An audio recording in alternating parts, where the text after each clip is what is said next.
जैसा कि आपको पता था, आज हमारा लाइव वर्कशॉप है और हमारा वर्कशॉप का टॉपिक था मेनली शेडिंग। शेडिंग के ऊपर हमें बात करना है कि शेडिंग के क्या-क्या बेसिक्स है, क्योंकि अगर आपको बेसिक्स पता है, तो बहुत ही आसानी से आप एडवांस तक भी जा सकते हो, क्योंकि आपका जो पावर है वो बेसिक्स में है। किसी भी सब्जेक्ट का, सिर्फ ड्राइंग की बात नहीं कर रहे, किसी भी सब्जेक्ट में अगर आपका बेसिक्स स्ट्रॉन्ग है, इट मीन्स आप इज़िली एडवांस को अच्छे से सीख सकते हो। ऐसा नहीं कि आप एडवांस को नहीं सीखोगे, आप डायरेक्टली भी एडवांस को सीख सकते हो, बट एडवांस के अंदर ही बेसिक्स आता है। एग्ज़ाम्पल के तौर पे हम मान लेते हैं कि जब आप नर्सरी में होते हो या 1-2 में होते हो, तब आप पढ़ाई करते हो 1, 2, 3, 4 एबीसीडी ये पढ़ते हो। फिर फ्यूचर में जाकर के जब आप हायर एजुकेशन करते हो, तो वहाँ पे एबीसीडी से मिल कर के पूरा सेंटेंस बना होता है। अलग-अलग सारे टॉपिक्स होते हैं, लेकिन सब में कॉमन क्या होता है? वही अल्फ़ाबेट्स होते हैं। मैथ्स में भी बहुत तरह के अलग-अलग क्वेश्चन होते हैं, उन उनमें कॉमन क्या होता है? वहाँ पे भी नंबर्स होते हैं। ठीक है? तो वो जो एबीसीडी था, वो जो 1, 2, 3, 4 था, वो बेसिक्स था।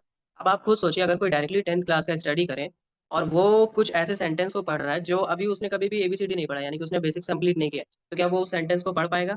डेफिनिटली नहीं पढ़ पाएगा। उसको उस सेंटेंस को समझने के लिए पहले एबीसीडी पढ़ाई करनी होगी, देन वो उसको सीख पाएगा। यानी कि टाइम उतना ही लगेगा। एबीसीडी इज़ कंपल्सरी, वो आपको सीखना ही पड़ेगा। वैसे ही ड्राइंग में भी एडवांस की चीज़ अगर आपको सीखनी है, तो आपको बेसिक्स आना ही पड़ेगा। आपको बेसिक्स आना ही चाहिए, क्योंकि आप डायरेक्टली एडवांस करोगे, उसके अंदर बेसिक्स ऑलरेडी इंक्लूड है। और अगर वो बेसिक्स नहीं आता, तो पहले बेसिक्स को कंप्लीट करो, फिर आप वहाँ पे जाओ। तो बेटर ऑप्शन ये है कि हम पहले बेसिक्स को कंप्लीट कर लें, जिससे हमारा अंडरस्टैंडिंग काफ़ी क्लियर हो जाए, फिर हम ईज़िली जो एडवांस लेवल की चीज़ें हैं, उन सबको सीख सकते हैं। ठीक है?